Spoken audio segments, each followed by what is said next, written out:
الحمد لله نحمده ونستعينه ونؤمن به ونتوكل عليه ونعوذ بالله من شرور أنفسنا ومن سيئات أعمالنا من يهده الله فلا مضل له ومن يضلل فلا هادي له وأشهد أن لا إله إلا الله وحده لا شريك له وأشهد أن محمدًا عبده ورسوله أرسله بالهدى ودين الحق ليظهره على الدين كله ولو كره المشركون اللهم صل على محمد وعلى آل محمد كما صليت على إبراهيم وعلى آل إبراهيم وبارك على محمد وعلى آل محمد كما باركت على إبراهيم وعلى آل إبراهيم إنك حميد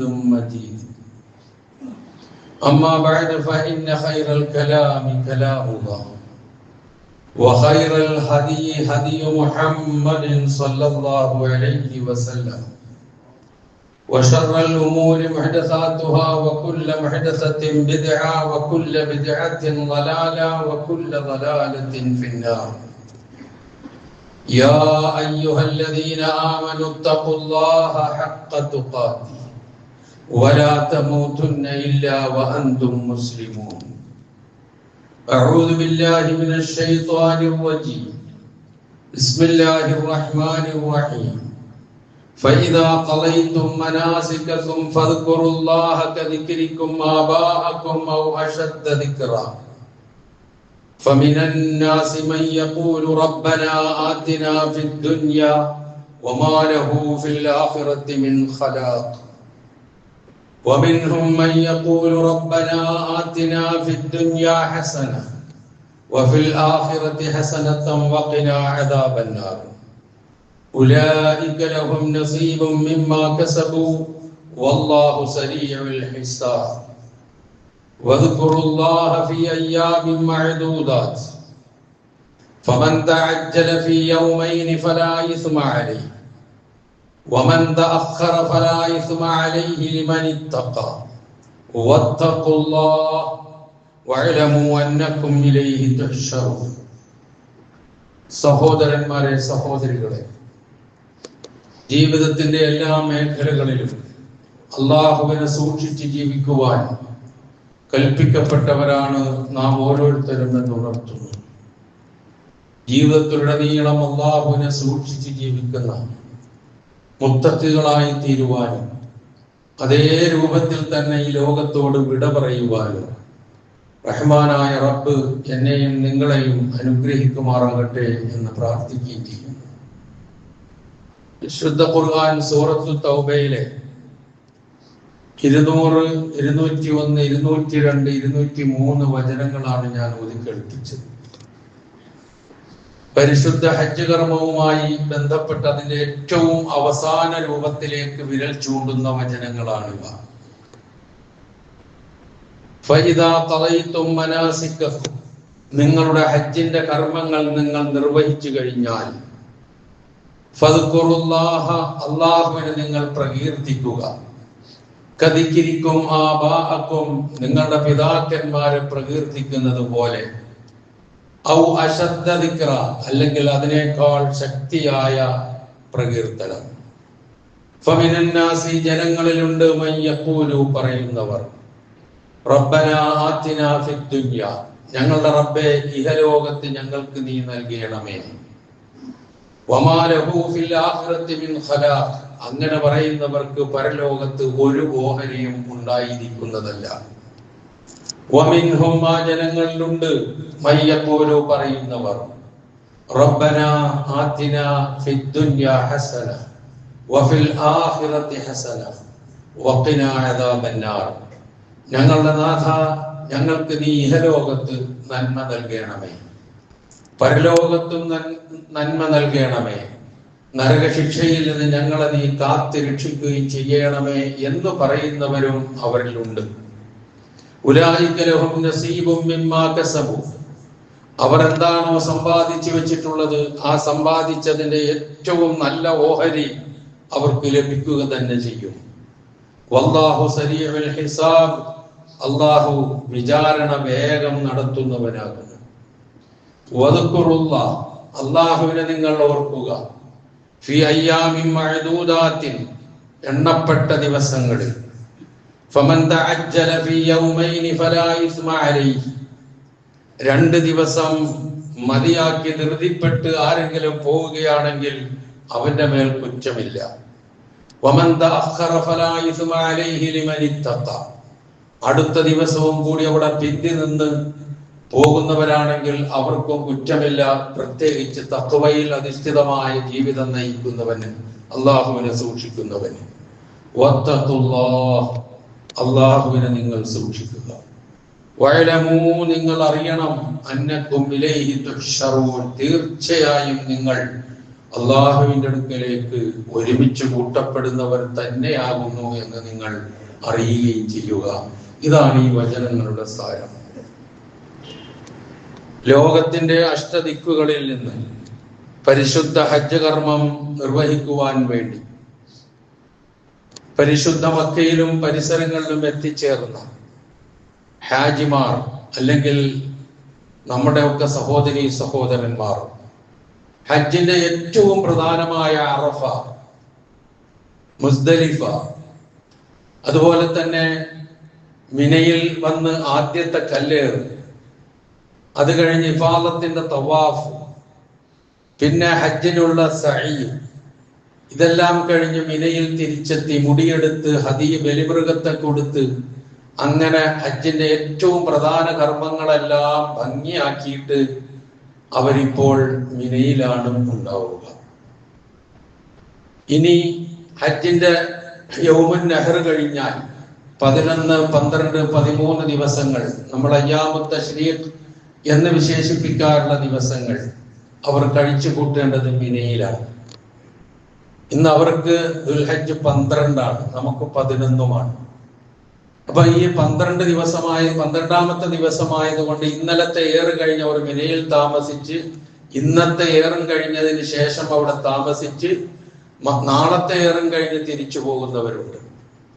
എന്നാൽ ഇന്നത്തെ ഏറ് കഴിഞ്ഞതിന് ശേഷം പെട്ടെന്ന് തിരിച്ചു പോകുന്നവരുമുണ്ട്.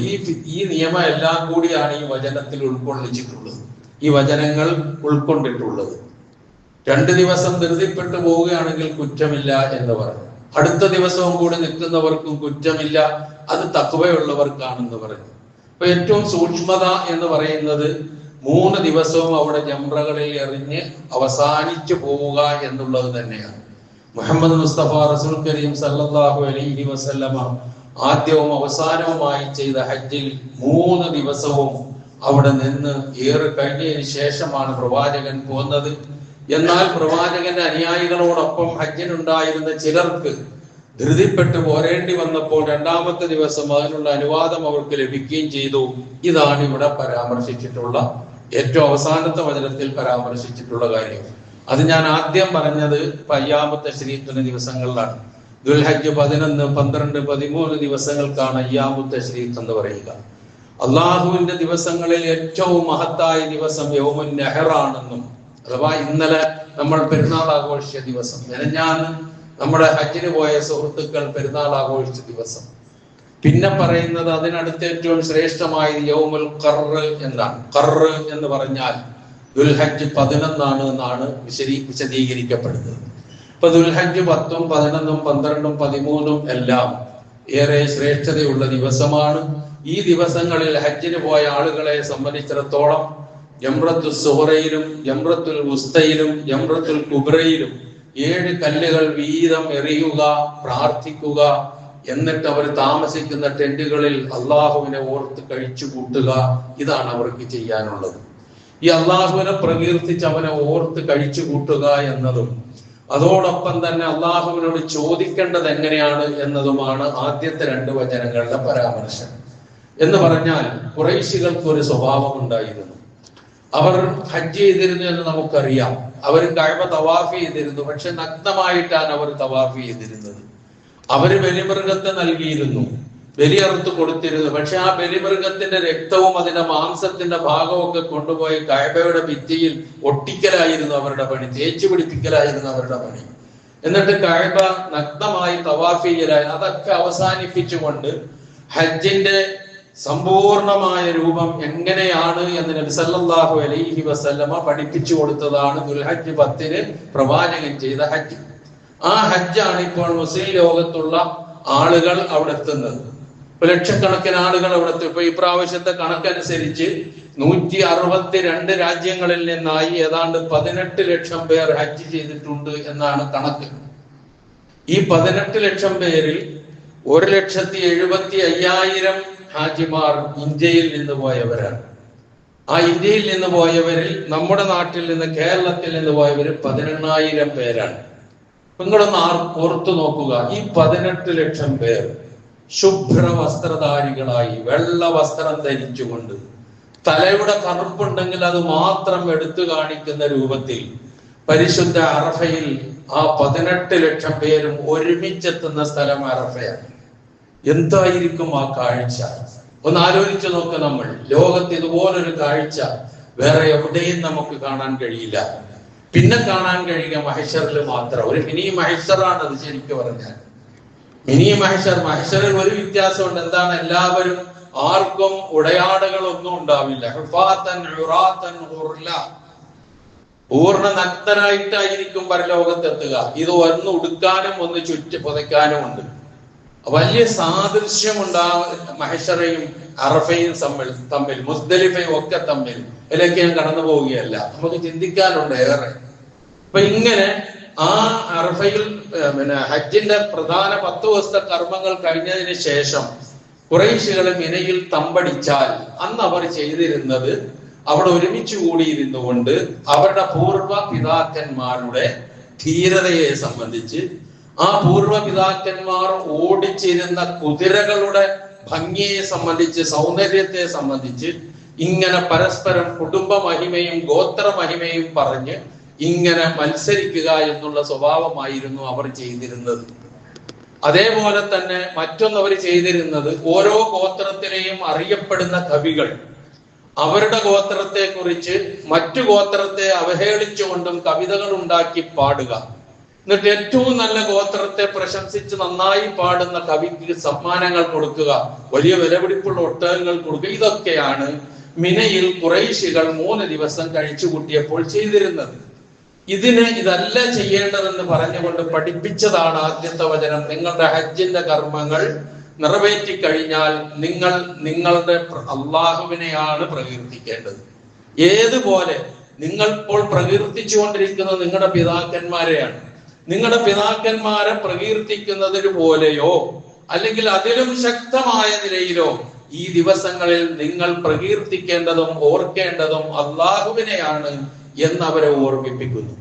അതുപോലെ തന്നെ നിങ്ങളവിടെ കഴിച്ചു കൂട്ടുമ്പോൾ ഖുറൈശികളെ സംബന്ധിച്ചിടത്തോളം അവർക്ക് അത്രമാത്രം പരലോകത്തിലൊന്നും വലിയ വിശ്വാസം ഉണ്ടായിരുന്നില്ല. പലർക്കും അതിലും ഉണ്ടായിരുന്ന ദഹീരീയങ്ങളായ ആളുകൾ എന്ന് പറഞ്ഞാൽ നാസ്തികരായ ആളുകൾ അവരിലും ഉണ്ടായിരുന്നു.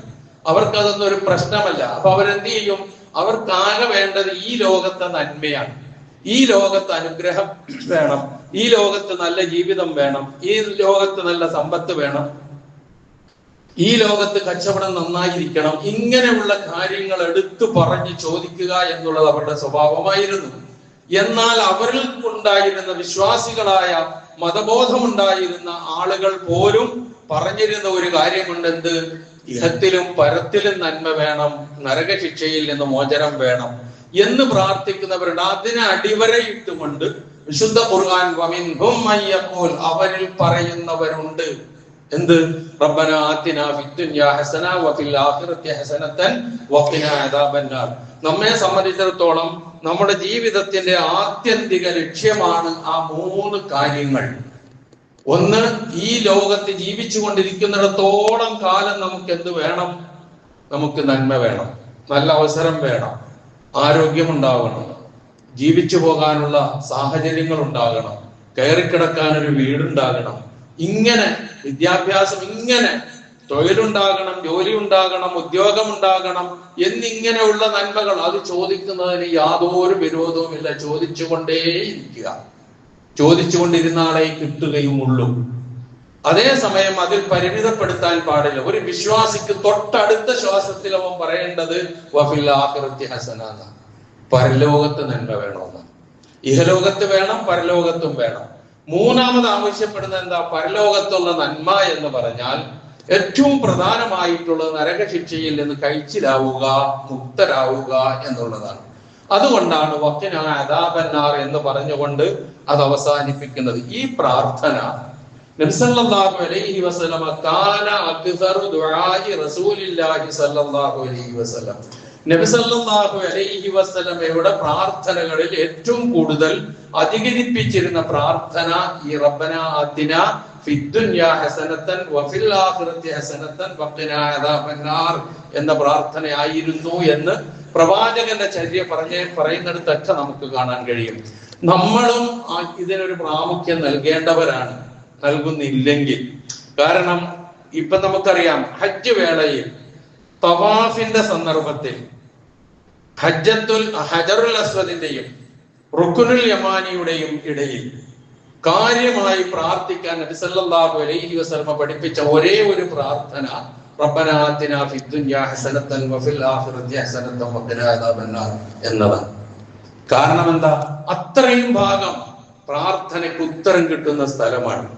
ഇവിടെ നീ കഷ്ടപ്പെട്ട് അവിടെ പോയി തവാഫ് ചെയ്യുമ്പോൾ ആ തവാഫ് ചെയ്യുന്ന ഒരു ഹാജിയെ സംബന്ധിച്ചിടത്തോളം, അല്ലെങ്കിൽ ഉംറയ്ക്ക് പോകുന്ന ഒരു മുഅ്തമിറിനെ സംബന്ധിച്ചിടത്തോളം അയാളുടെ ലക്ഷ്യം ഇത് മൂന്നുവാ. ഒന്ന്, ഈ ലോകത്ത് നന്മ വേണം. രണ്ട്, പരലോകത്ത് നന്മ വേണം. മൂന്ന്, മരണാനന്തര ജീവിതത്തിൽ നരകശിക്ഷയിൽ നിന്ന് രക്ഷപ്പെടണം. ഇത് മൂന്നും അവിടെ വെച്ച് ചോദിക്കാൻ പറഞ്ഞത് അത് കിട്ടാൻ വേണ്ടിയിട്ട് തന്നെയാണ്. അതുകൊണ്ടാണ്, അതുപോലെ നമ്മൾ എപ്പോഴും അവിടെ പോയി ഇത് പറഞ്ഞ് ചോദിക്കാൻ കഴിഞ്ഞാൽ നമുക്ക് വരില്ല. അതിനുള്ള നല്ല അവസരങ്ങൾ നമുക്ക് നൽകിയിട്ടുണ്ട് ഇവിടെ, പക്ഷെ നമ്മൾ ശ്രദ്ധിക്കാതെ പോകുന്നു എന്നുള്ളതാണ്. ഏറ്റവും പ്രധാനമായി പ്രാർത്ഥനയ്ക്ക് ഉത്തരം കിട്ടുന്ന സന്ദർഭങ്ങളെ കുറിച്ച് നബി സല്ലല്ലാഹു അലൈഹി വസല്ലമ പറഞ്ഞു തന്നപ്പോൾ പ്രവാചകൻ പറഞ്ഞു തന്ന ഒരു സന്ദർഭമാണ് നിർബന്ധ നമസ്കാരങ്ങൾക്ക് ശേഷമുള്ള പ്രാർത്ഥന.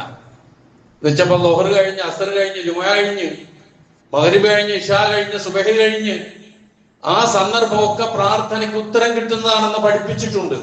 എങ്കിൽ ഏറ്റവും ചുരുങ്ങി നമുക്കൊന്നിനും സമയമില്ലാത്തവരാണ്, നേരമില്ലാത്തവരാണ്. നമ്മുടെ ജുമുഅക്ക് തന്നെ എത്തുന്നത് ആ രൂപത്തിലാണ്. ഞാനത് ആവർത്തിക്കുന്നില്ല.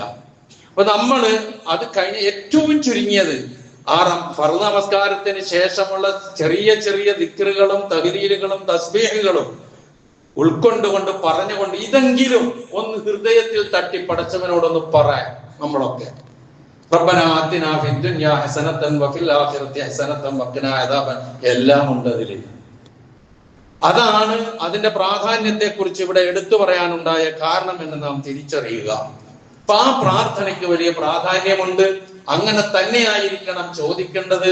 അവർക്കാണ് അള്ളാഹു അവർ സമ്പാദിച്ചതിൽ നിന്നുള്ള ഗണ്യമായ ഓഹരി സജ്ജമാക്കി വെച്ചിരിക്കുന്നത് എന്നാണ് അവിടെ പറഞ്ഞ് അവസാനിപ്പിച്ചത്. പിന്നെ മിനയുമായി ബന്ധപ്പെട്ട കാര്യമാണ്. ഹജ്ജിന്റെ ഷിആറുകൾ എന്ന് പറയുന്നത് പല സ്ഥലങ്ങളാണെന്ന് നമുക്കറിയാം. കഅബയുടെ പരിസരമുണ്ട്, സഫയുണ്ട്, മർവയുണ്ട്, അറഫയുണ്ട്, മുസ്ദലിഫയുണ്ട്. പിന്നെ ഏറ്റവും പ്രധാനമായിട്ടുള്ളത് മിനയാണ്. ഏറ്റവും കൂടുതൽ ഹാജിമാർ കഴിച്ചു കൂട്ടുന്നത് എവിടെയാണെന്ന് ചോദിച്ചാൽ ഹജ്ജിന്റെ സന്ദർഭത്തിൽ ഹാജിമാർ ഏറ്റവും കൂടുതൽ കഴിച്ചു കൂട്ടുന്നത് മിനയിലാണ്. എന്ന് വെച്ചാൽ ദുൽഹജ്ജ് 8 അന്ന് രാത്രി അവരവിടെ ഉണ്ടാവും. 9 അന്ന് അറഫയിൽ പോയി, അവിടുന്ന് മുസ്ദലിഫയിൽ പോയി തിരിച്ച് 10 അന്ന് അവരെത്തുന്നത് മിനയിലാണ്. 10 അന്നുണ്ട്, 11 ഉണ്ട്, 12 ഉണ്ട്, 13 അന്നാണ് തിരിച്ചു വരിക. അപ്പൊ ഏറ്റവും കൂടുതൽ മിനയിലാണ് ഉണ്ടാവുക. അപ്പൊ ആ ഒരു ഷിആർ ഒരു ചെറിയ കാര്യമായിട്ട് നാം കാണരുത് എന്നാണ് ഈ പറഞ്ഞതിന്റെ അർത്ഥം. മിന എന്നുള്ളതിന് സാധാരണയായി നമ്മളൊക്കെ മീമിന് കസർ കൊണ്ട് മിന എന്ന് നമ്മൾ പറയാറുള്ളത്. ശരിക്കും അറബിയിൽ അതിന്റെ പ്രയോഗം മുന എന്നാണ്. ഹർക്കത്തിട്ട് വായിക്കുമ്പോൾ മുന എന്നാണ് അതിന്റെ പ്രയോഗം. എന്ന് വെച്ചാൽ ആഗ്രഹം, അനുഗ്രഹം എന്നൊക്കെയാണ് അതിനർത്ഥം. അതിനൊരുപാട് തലങ്ങളുണ്ട്. നമ്മൾ കഅബയെക്കുറിച്ചും അറഫയെക്കുറിച്ചും ഒക്കെ വാചാലമാകുമ്പോൾ മുനയെക്കുറിച്ച് മിനയെക്കുറിച്ച് അങ്ങനെ ഒരു വാചാലതയോ ചിന്തയോ നമുക്ക് പലപ്പോഴും ഉണ്ടാകാറില്ല. എന്താണ് അത്ര ശ്രേഷ്ഠ അതിന് കൊടുക്കാൻ കാരണം? ഞാൻ സൂചിപ്പിച്ചുവല്ലോ, ഹാജിമാർ ഏറ്റവും കൂടുതൽ രാപ്പാർക്കുന്നതും കഴിച്ചു കൂട്ടുന്നതും മിനയിലാണ്. ഒരു പകൽ സമയത്ത് അവർക്ക് ജംറയിലേക്ക് കല്ലെറിയാൻ പോകുന്നു. 11-നും 12-നും 13-നും ഈ കല്ലെറിയാൻ പോകുന്നതിന് തിരക്കുകളൊക്കെ ഒഴിവാക്കിക്കൊണ്ട് ഇന്ന് സജ്ജീകരിച്ചിരിക്കുന്ന കാരണത്താൽ വളരെ ചുരുക്ക സമയം മതി. 21 കല്ലുകൾ 3 പാക്കറ്റുകളായി കയ്യിൽ പിടിച്ചുകൊണ്ട് അവിടെ ചെന്ന് ആദ്യം ഏറ്റവും ചെറിയ ജംറയിൽ അല്ലാഹു അക്ബർ എന്ന് പറഞ്ഞ് 7 പ്രാവശ്യം കല്ലെറിയുന്നു. കഅബയുടെ നേരെ തിരിച്ചു എന്ന് പ്രാർത്ഥിക്കുന്നു. അതിനുശേഷം ജംറത്തുൽ വുസ്തയിലെത്തുന്നു, 7 കല്ലെറിയുന്നു. അല്ലാഹു അക്ബർ, ഓരോ കല്ലെറിയുമ്പോഴും അല്ലാഹു അക്ബർ എന്നാണ് പറയുക. അതിനുശേഷം ജംറത്തുൽ കുബ്രയിലെത്തി അവിടെ നിന്ന് ദുആ ചെയ്യുന്നു. ജംറത്തുൽ കുബ്രയിൽ അവസാനത്തെ ജംറയിലെത്തിയാൽ ഏറ് കഴിഞ്ഞാൽ ദുആ ഇല്ല, നേരെ ഇങ്ങോട്ട് തിരിച്ചു പോരല്ല. വളരെ ചുരുക്കം സമയം മതിയാവും. ഈ ചുരുക്ക സമയം കഴിഞ്ഞ് അവർ പിന്നുണ്ടാവുക ഈ മിനയിലെ ടെന്റുകളിലാണ്. ടെന്റുകളുടെ കൂടാരം എന്നൊക്കെ ആധുനിക ലോകത്ത് അതിനെക്കുറിച്ച് പറയാറുണ്ട്. അത്രമാത്രം ടെന്റുകളുണ്ട് അവിടെ. ഈ 18 ലക്ഷം ആളുകൾ എന്ന് നമ്മൾ കണക്ക് നമുക്ക് ലഭ്യമായിട്ടുള്ള കണക്കനുസരിച്ച് 18 ലക്ഷം ആളുകൾ ഈ 3 ദിവസം രാപ്പാർക്കേണ്ടത്, അവരുടെ അത്യാവശ്യ കാര്യങ്ങൾ നടക്കേണ്ടത്, അവരുടെ ദൈനംദിന കാര്യങ്ങൾ നടക്കേണ്ടത്, അങ്ങനെ പലതും നിങ്ങളൊന്ന് ചർച്ച ചെയ്ത് നോക്കുക, ആലോചിച്ച് നോക്കുക. എത്ര സ്ഥല സൗകര്യം ഉണ്ടാകണം. ആ സ്ഥലത്താണ് ഈ 18 ലക്ഷം ആൾക്കാരും വിവിധ ടെന്റുകളിലായിട്ടുണ്ടാവുക. അപ്പൊ അതാണ് അതിന്റെ ഏറ്റവും വലിയ പ്രത്യേകത. ഏറ്റവും കൂടുതൽ സമയം ഹാജിമാർ വിനിയോഗിക്കുന്ന സ്ഥലമാണ് മിന അല്ലെങ്കിൽ മുന. ഞാൻ മിന എന്ന് തന്നെ പറയുന്നത് നമ്മളുടെ അറിവ് അങ്ങനെ ആയതുകൊണ്ട് മാത്രം. അതിനെക്കുറിച്ച് എന്താണ് കാരണം എന്ന് വ്യക്തമാക്കുന്ന 2-3 കാര്യങ്ങൾ പറയാം. ഒന്ന്, ഇന്നല്ലാഹ മന്ന ഫീഹ അലാ നബിയിഹി വ ഖലീലിഹി ഇബ്രാഹിം അലൈഹിസ്സലാം ബിഫിദാഇ ഇബ്നിഹി. അല്ലാഹു സുബ്ഹാനഹു വ തആല അള്ളാഹുവിന്റെ കൂട്ടുകാരനും അള്ളാഹുവിന്റെ പ്രവാചകനുമായ ഇബ്രാഹിം നബി അലൈഹിസ്സലാത്തു വസ്സലാമയ്ക്ക് തന്റെ മകനെ ബലിയറുക്കാനുള്ള അനുഗ്രഹവും സൗകര്യവും ചെയ്തു കൊടുത്ത സ്ഥലം എന്നുള്ള നിലയിലാണ് അതിനൊരു ശ്രേഷ്ഠത അല്ലെങ്കിൽ ആഗ്രഹിക്കുന്നത്, കൊതിക്കുന്നത് എന്നൊക്കെയുള്ള അർത്ഥത്തിൽ മുന എന്ന പ്രയോഗം വരുന്നത് എന്ന് കാണാം. അതുപോലെ ഈ മുനയിൽ ഒരു പള്ളിയുണ്ട്. ആ പള്ളിയുടെ പേര് മസ്ജിദുൽ ഖൈഫ് എന്നാണ്. മസ്ജിദുൽ ഖൈഫിനെ കുറിച്ച് രേഖപ്പെടുത്തിയിരിക്കുന്നത് മസ്ജിദുൻ താരിഖിയ്യുൻ ഖദീമുൻ സ്വല്ലാ ഫീഹി നബിയ്യു സല്ലല്ലാഹു അലൈഹി വസല്ലമ വൽ അംബിയാഉ ഖബ്ലഹു. നബി സല്ലല്ലാഹു അലൈഹി വസല്ലമയും പ്രവാചകന് മുമ്പ് വന്ന നബിമാരും നമസ്കരിച്ചിട്ടുള്ള പൗരാണികമായ പുരാതനമായ ഒരു പള്ളിയാണ് മസ്ജിദുൽ ഖൈഫ്. അതിന് 35,000 പേർക്ക് ഒരേ സമയത്ത് നമസ്കരിക്കാവുന്ന സൗകര്യം ഇപ്പോൾ മസ്ജിദുൽ ഖൈഫിലുണ്ട്. ആ മസ്ജിദുൽ ഖൈഫ് സ്ഥിതി ചെയ്യുന്നത് ഈ മുനയിലാണ്. തന്നെയുമല്ല, മഹാനായ ഇബ്നു അബ്ബാസ് റളിയല്ലാഹു അൻഹു പറയുന്നുണ്ട്, നബി സല്ലല്ലാഹു അലൈഹി വസല്ലമ പറഞ്ഞതായി. നബി സല്ലല്ലാഹു അലൈഹി വസല്ലമ പറയുന്നു, സല്ലാ ഫീ മസ്ജിദുൽ ഖൈഫി 70 നബിയ്യൻ. ഏതാണ്ട് 70ഓളം നബിമാർ മസ്ജിദുൽ ഖൈഫിൽ നമസ്കരിച്ചിട്ടുണ്ട്.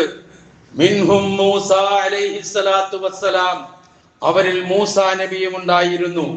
പ്രവാചകൻ പറയുകയാണ്, കഅന്നി അൻദുറു ഇലൈഹി. ഞാൻ ആ മൂസ നബിയെ ഇങ്ങനെ കണ്ണുകൊണ്ട് നോക്കുന്നത് പോലെ. ഏത് സ്ഥിതിക്ക്? വഅലൈഹി ഖുബാഅത്താനി ഖത്വാനിയത്താനി വഹുവ മുഹരിമുൻ. ഇഹ്റാമിന്റെ വേഷത്തിൽ മൂസ നബി അലൈഹിസ്സലാത്തു വസ്സലാം കൂഫയിലെ ഖത്വാൻ എന്ന് പറയുന്ന സ്ഥലത്ത് നിർമ്മിക്കുന്ന പ്രത്യേകതരം ഒരു വസ്ത്രം ചുറ്റിക്കൊണ്ട് ഉടുത്തുകൊണ്ട് പുതച്ചുകൊണ്ട് മുഹരിമായ നിലയിൽ മസ്ജിദുൽ ഖൈഫിൽ നമസ്കരിക്കുന്നത് ഞാൻ ഇങ്ങനെ നോക്കിക്കാണുന്നു എന്ന് നബി സല്ലല്ലാഹു അലൈഹി വസല്ലം പറയുന്നുണ്ട്. അപ്പൊ മസ്ജിദുൽ ഖൈഫിന്റെ ശ്രേഷ്ഠത ഒന്ന് ആലോചിച്ച് നോക്ക്. ആ മസ്ജിദുൽ ഖൈഫിൽ പോയി നമസ്കരിക്കുന്നവരൊക്കെ ഉണ്ട് എന്ന് നമുക്ക് കാണാം. അപ്പൊ ഇങ്ങനെയുള്ള ഒരുപാട് അനുഗ്രഹങ്ങളുള്ള സ്ഥലമാണ്. അതുപോലെ തന്നെ ജംറകൾ എറിയുന്നത് അവിടെയാണ്. ബലിമൃഗങ്ങളുടെ ബലി നടക്കുന്നത് അവിടെയാണ്. ഇബ്രാഹിം നബി ഇസ്മായിൽ നബിയെയും കൊണ്ട് അറുക്കാൻ എത്തിയ സ്ഥലം, നിശ്ചയിച്ച സ്ഥലം അതാണ്. അതുപോലെ തന്നെ ഈ ജംറയിലെ കല്ലേറ് എന്ന് പറയുമ്പോൾ കേവലം ഒരു കല്ലെടുത്തെറിയലല്ല, അതിന്റെ പിന്നിൽ വലിയ തത്വങ്ങളുണ്ട്. ആ തത്വങ്ങൾ എന്ന് പറഞ്ഞാൽ അല്ലാഹു സുബ്ഹാനഹു വ തആലയുടെ കൽപ്പനയ്ക്ക് വിരുദ്ധമായ എന്തിനെയും, തന്നിഷ്ടങ്ങളെയും പൈശാചികതയെയും എറിഞ്ഞകറ്റുകയാണ്, ഇല്ലാതാക്കുക എന്ന പ്രതിജ്ഞയാണ് അതിലൂടെ ചെയ്യുന്നത്. ഓരോ ഏറിലും അല്ലാഹു അക്ബർ എന്നാണ് പറയുന്നത്. അവിടെ മറ്റ് ചിന്തയ്ക്ക് സ്ഥാനമില്ല. ചെറിയ കടുകുമണി പോലെയുള്ള, കടലമണി പോലെയുള്ള കല്ലുകളാണ് ഈ എറിയുന്നത്. അല്ലാതെ വലിയ പാറക്കല്ലോ അതുപോലുള്ള സംഗതികളൊന്നും എറിയാൻ കഴിയൂല, ഇപ്പൊ അനുവദിക്കുകയില്ല. ചിലരൊക്കെ വലിയ ആവേശം മൂച്ചിട്ട് ചെരുപ്പെടുത്തെറിയുകയും കയ്യിലിരിക്കുന്ന വസ്ത്രം ചുരുട്ടിയെറിയുകയൊക്കെ ചെയ്യുന്നതാണ്. അത് മറ്റൊരു കോലം. ആ ജാതി ഒലിമ്പിനെ സംബന്ധിച്ച് നമ്മൾ സംസാരിച്ചിട്ട് കാര്യമില്ല. പറഞ്ഞത് കടലമണിയോളം വലുപ്പം വരുന്ന 7 കല്ലുകൾ അല്ലാഹു അക്ബർ എന്ന് പറഞ്ഞുകൊണ്ട് ഓരോ ജംറയിലും എറിഞ്ഞങ്ങനെ 21 കല്ലെറിയലാണ് ഈ 3 ദിവസം ഹാജിമാർക്ക് അവിടെ ചെയ്യാനുള്ളത്. അതാണ് അള്ളാഹുവിനെ ഓർത്തുകൊണ്ട് അവിടെ കഴിച്ചു കൂട്ടുക എന്ന് പറഞ്ഞു. അതുപോലെ തന്നെ തക്ബീർ ധ്വനികൾ അവരും മുഴക്കും നമ്മളെപ്പോലെ.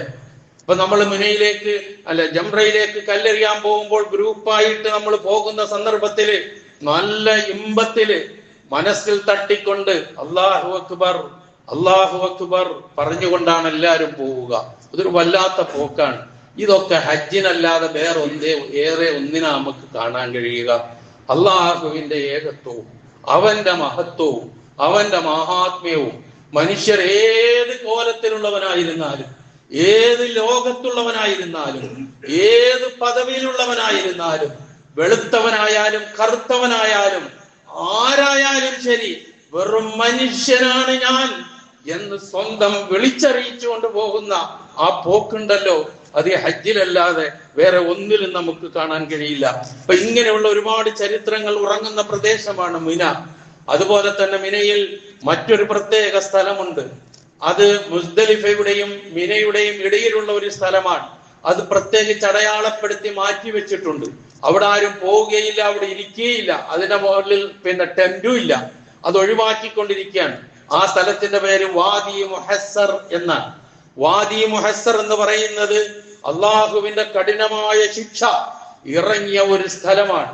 ആർക്കാണ് ആ ശിക്ഷ ഇറങ്ങിയത്? അബ്രഹത്ത് രാജാവിന്.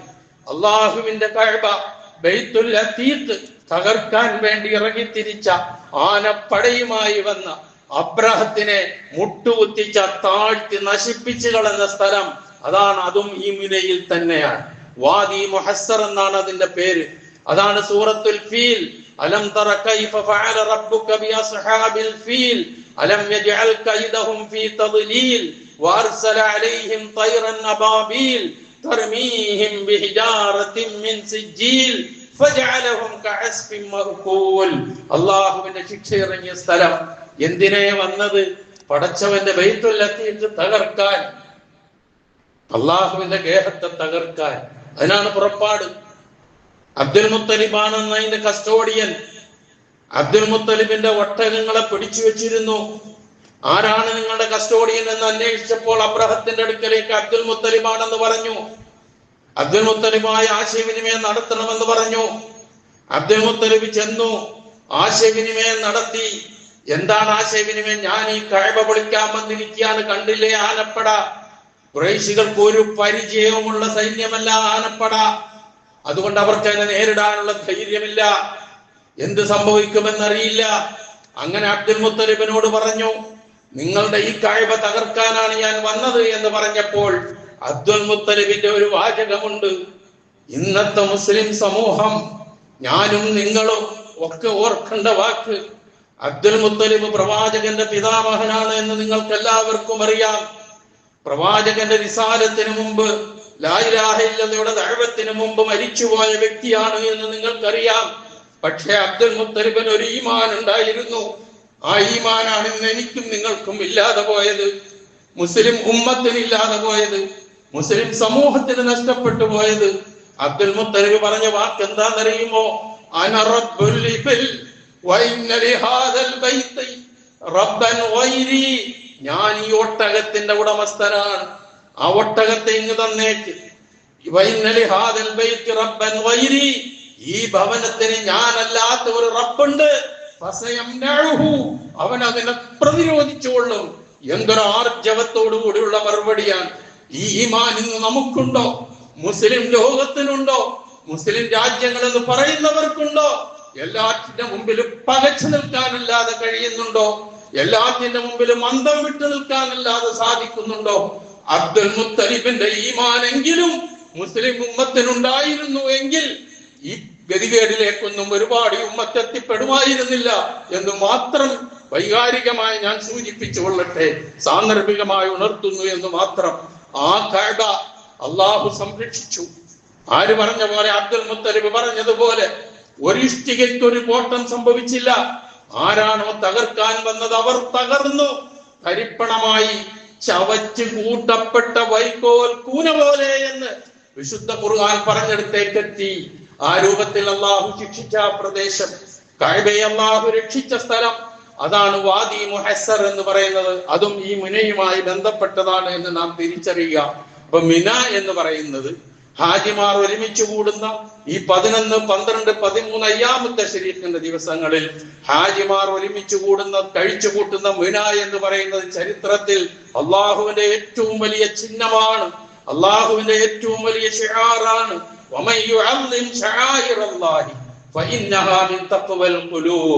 അള്ളാഹുവിന്റെ ചിഹ്നങ്ങളെ ആദരിക്കൽ ഹൃദയത്തിൽ തഖ്വയുള്ളതിന്റെ തെളിവാണ് എന്ന് വിശുദ്ധ ഖുർആൻ പറഞ്ഞത് ഇതുപോലുള്ള സംഗതികളുമായി ബന്ധപ്പെട്ടതാണ്.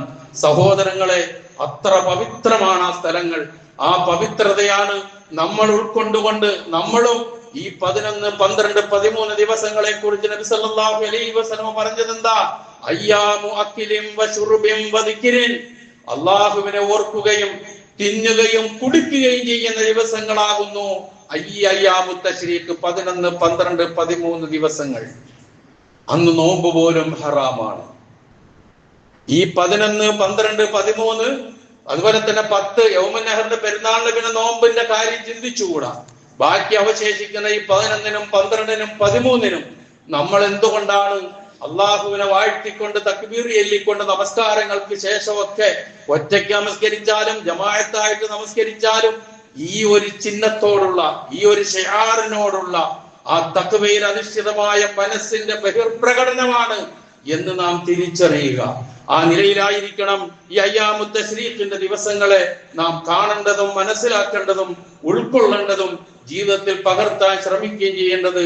അല്ലാഹു സുബ്ഹാനഹു വ തആല നമ്മുടെ സംസ്ഥാനത്ത് നിന്നും ഇന്ത്യയിൽ നിന്നും ലോകത്തെമ്പാടും നിന്നും പരിശുദ്ധ ഹജ്ജ് കർമ്മത്തിന് വന്ന സഹോദരങ്ങളുടെ ഇതുവരെയുള്ള എല്ലാ കർമ്മങ്ങളും പൂർണ്ണമായി അല്ലാഹു സ്വീകരിക്കുമാറാകട്ടെ.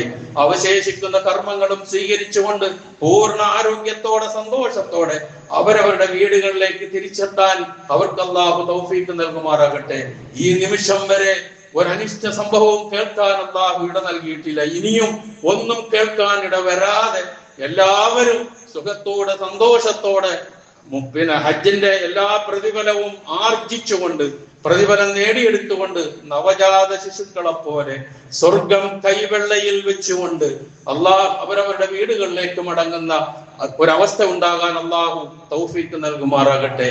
നമ്മിൽ നിന്ന് ഹജ്ജിന് പോകാൻ ആഗ്രഹിക്കുന്നവർക്ക് അടുത്ത പ്രാവശ്യമെങ്കിലും അതിലെത്തിപ്പെടാനുള്ള തൗഫീഖ് അല്ലാഹു പ്രദാനം ചെയ്യുമാറാകട്ടെ. ഞാൻ മുമ്പൊരു ദിവസം സൂചിപ്പിച്ചതുപോലെ ഹജ്ജിന് പോകാൻ ആഗ്രഹിക്കുന്നുവെങ്കിൽ ഒരൽപ്പം യൗവനം ബാക്കി നിൽക്കുമ്പോൾ പോകണമുട്ടോ ഹജ്ജിന്. എന്നാലേ ഹജ്ജിന്റെ കർമ്മങ്ങൾ അതിന്റെ പൂർണ്ണതയിൽ ചെയ്യാൻ കഴിയുകയുള്ളൂ എന്നതൊന്നുകൂടി ഓർമ്മിപ്പിക്കുന്നു. ഒരുപാട് മധ്യവയസ്കരും ചെറുപ്പക്കാരും എന്റെ മുമ്പിൽ ഇരിക്കുന്നത് കൊണ്ടാണ് ഞാൻ സൂചിപ്പിക്കുന്നത്. എല്ലാം കഴിഞ്ഞ് ഇനി ഒരു ഉത്തരവാദിത്വവും ഇല്ല എന്ന് പറഞ്ഞ് വടികുത്തിപ്പിടിച്ച് നടക്കുന്ന അവസ്ഥ വരുമ്പോൾ വീൽ ചെയറിൽ ഇരുന്നു കൊണ്ട് തവാഫ് ചെയ്യുന്ന, വീൽ ചെയറിൽ ഇരുന്നു കൊണ്ട് സഈ നടത്തുന്ന ഒരവസ്ഥയിലേക്ക് എത്താതെ പൂർണ്ണ ആരോഗ്യത്തോടു കൂടി ചെയ്യേണ്ടതെല്ലാം ചെയ്തുകൊണ്ട് പോകുന്ന ഒരു ഹജ്ജിനെ കുറിച്ച് ഇപ്പം നിങ്ങൾ ചിന്തിക്ക്. എന്നിട്ട് അതിനുവേണ്ടി ഒരുങ്ങ്. അള്ളാഹുവിന്റെ തൗഫീഖ് ഉണ്ടാകുമെങ്കിൽ അത് ലഭിക്കുക തന്നെ ചെയ്യും. അള്ളാഹു സുബ്ഹാനഹു വ തആല എല്ലാവരെയും അനുഗ്രഹിക്കുമാറാകട്ടെ.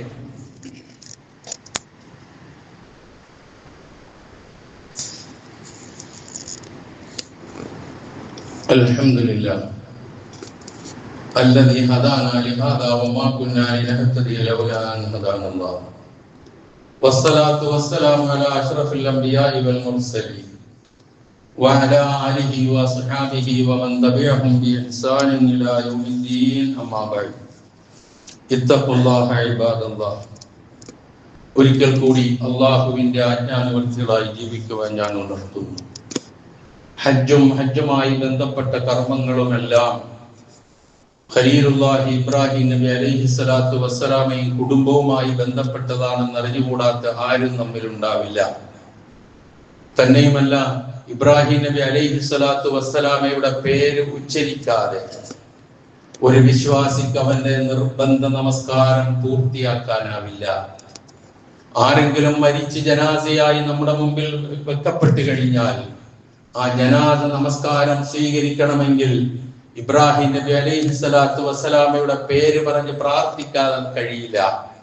വിശുദ്ധ ഖുർആൻ പരിശോധിച്ചു നോക്കിയാൽ ഏതാണ്ട് 63ഓളം സ്ഥലങ്ങളിൽ ഇബ്രാഹിം നബി അലൈഹി സ്വലാത്തു വസ്സലാമയുടെ പേര് പരാമർശിച്ചിട്ടുണ്ട്. എന്നാൽ അന്ത്യപ്രവാചകനായ മുഹമ്മദ് മുസ്തഫ റസൂൽ കരീം സല്ലല്ലാഹു അലൈഹി വസല്ലമയുടെ പേര് 4 പ്രാവശ്യം മാത്രമേ ഉള്ളൂ എന്ന് നിങ്ങൾ തിരിച്ചറിയണം. എന്തേ ഇങ്ങനെ ഒരു പ്രാധാന്യം ഇബ്രാഹിം നബിക്ക് കൊടുത്തത്? ഇബ്രാഹിം നബി അലൈഹി സ്വലാത്തു വസ്സലാമയ്ക്ക് ഏതാണ്ട് 11ഓളം വിശേഷണ നാമങ്ങൾ വിശുദ്ധ ഖുർആൻ നൽകിയിട്ടുണ്ട്. അത് പരിശോധിച്ചാൽ നമുക്ക് കാണാൻ കഴിയും.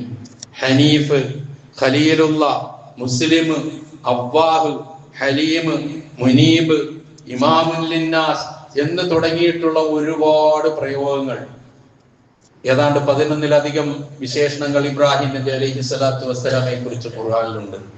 അതുപോലെ തന്നെ ലോകത്തറിയപ്പെടുന്ന പ്രധാനപ്പെട്ട 3 സെമിറ്റിക് മതങ്ങളുണ്ട്. അതിലൊന്ന് ജൂതമതം, മറ്റൊന്ന് ക്രൈസ്തവ മതം, മറ്റൊന്ന് ഇസ്ലാം മതം. ഈ 3 മതത്തിന്റെയും അനുയായികൾ ഒരേപോലെ ഞങ്ങളുടെ ആള് എന്ന അവകാശവാദം ഉന്നയിക്കുന്ന ഒരേ ഒരു പ്രവാചകനേ ഉള്ളൂ.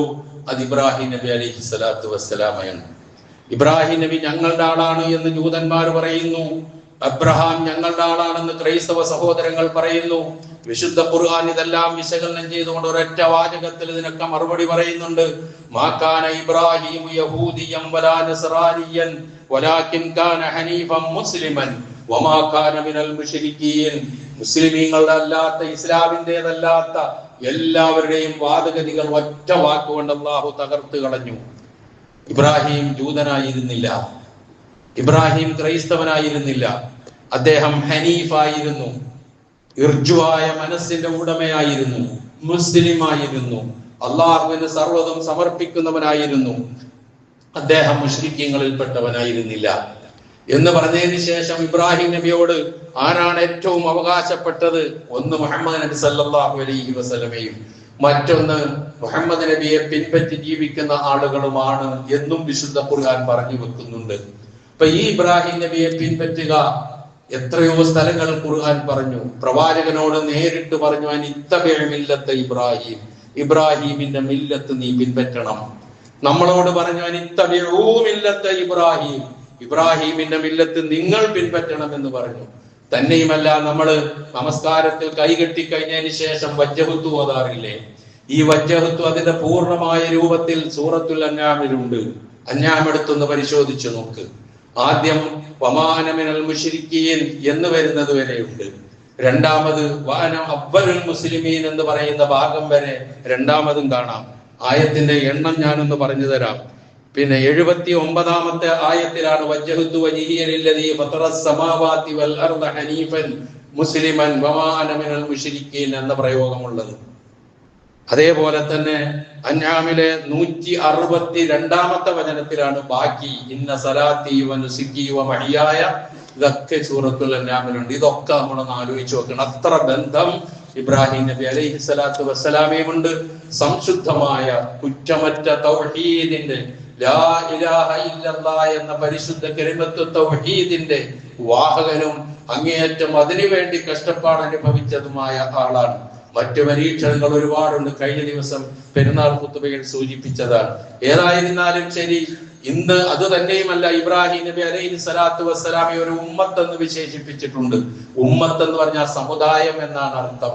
ഇപ്പൊ ഏറ്റവും വലിയ വലിയ പ്രസ്ഥാനങ്ങൾ വരെ ചുരുങ്ങി ഒരു വ്യക്തിയിൽ ചെന്ന് കേന്ദ്രീകരിക്കുമ്പോൾ ഒരൊറ്റ വ്യക്തി ഒരു പ്രസ്ഥാനമാണ് എന്ന് ഖുർആൻ വിശേഷിപ്പിച്ചിട്ടുണ്ടെങ്കിൽ അത് ഇബ്രാഹിം നബി അലൈഹി സ്വലാത്തു വസ്സലാമയെ കുറിച്ച് മാത്രമാണ്.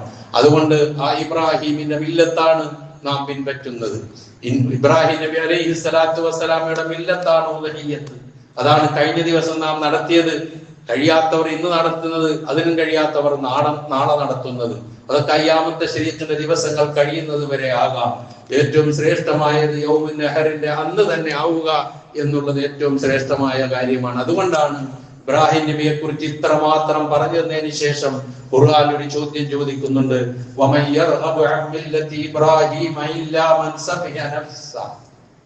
ഇബ്രാഹിം നബിയുടെ മില്ലത്ത് പോരാ എന്ന് ആരെങ്കിലും ആഗ്രഹിക്കുന്നുവെങ്കിൽ അവൻ ഭയങ്കര വിഡ്ഢിയാണ് എന്നാണ് ഖുർആൻ പറയുന്നത്. ആ വിഡ്ഢികളുടെ ഗണത്തിൽ പെടാതിരിക്കാൻ നാം ശ്രമിക്കുക. ഇബ്രാഹിം നബി അലൈഹി സ്വലാത്തു വസ്സലാമയുടെ മില്ലത്ത് അതേപോലെ തന്നെ ജനങ്ങൾക്ക് എത്തിച്ചു കൊടുത്ത മുഹമ്മദ് നബി സല്ലല്ലാഹു അലൈഹി വസല്ലമയുടെ മാർഗം യഥാവിധി പിൻപറ്റിക്കൊണ്ട് ഖുർആന്റെയും സുന്നത്തിന്റെയും സന്ദേശങ്ങൾ ഉൾക്കൊണ്ടുകൊണ്ട് ജീവിതത്തിൽ മുന്നോട്ട് നീങ്ങുക, തഖ്വയും ഈമാനും കൈമുതലാക്കുക. അള്ളാഹുവിന്റെ സഹായം നമ്മളുടെ ഒപ്പം ഉണ്ടാകും. മലിക്കുൽ ജബ്ബാറായ അള്ളാഹു നമ്മെ സഹായിക്കുമാറാകട്ടെ. അറിഞ്ഞോ അറിയാതെയോ നമ്മിൽ നിന്ന് വന്നുപോയ എല്ലാ തെറ്റുകുറ്റങ്ങളും പാപങ്ങളും അള്ളാഹു പുറത്തു മാപ്പാക്കി തരുമാറാകട്ടെ. നമ്മിൽ നിന്ന് മരണപ്പെട്ടു പോയവരുടെ പാപങ്ങൾ അള്ളാഹു പുറത്തു കൊടുക്കുമാറാകട്ടെ. അവരെയും നമ്മളെയും അള്ളാഹു ജന്നാത്തുൽ ഫിർദൗസിൽ ഒരുമിച്ച് കൂട്ടുമാറാകട്ടെ. രോഗങ്ങൾ കൊണ്ട് വിഷമിക്കുന്നവരുടെ രോഗങ്ങളെ അള്ളാഹു ശിഫയാക്കി കൊടുക്കുമാറാകട്ടെ. മാറാ രോഗങ്ങൾക്ക് വിധേയരായി പ്രയാസങ്ങൾ അനുഭവിക്കുന്ന, വേദന കടിച്ചു തിന്നുന്നവരുടെ വേദനകളെ അള്ളാഹു ലഘൂകരിച്ചു കൊടുക്കുമാറാകട്ടെ. പ്രയാസങ്ങളെ അള്ളാഹു അകറ്റി കൊടുക്കുമാറാകട്ടെ. എല്ലാവിധത്തിലുള്ള പ്രയാസങ്ങളിൽ നിന്നും ബുദ്ധിമുട്ടുകളിൽ നിന്നും മാറാ രോഗങ്ങളിൽ നിന്നും പകർച്ചവ്യാധികളിൽ നിന്നും നമ്മെയും നമ്മുടെ കുടുംബത്തെയും നമ്മുടെ മക്കളെയും നമ്മുടെ പേരക്കിടാങ്ങളെയും നാം ജീവിക്കുന്ന പ്രദേശത്തെയും നമ്മുടെ നാടിനെയും അള്ളാഹു കാത്തുരക്ഷിക്കുമാറാകട്ടെ. എല്ലാ ബർക്കത്തും അള്ളാഹു നമ്മുടെ ജീവിതത്തിൽ ചൊരിഞ്ഞു തരുമാറാകട്ടെ.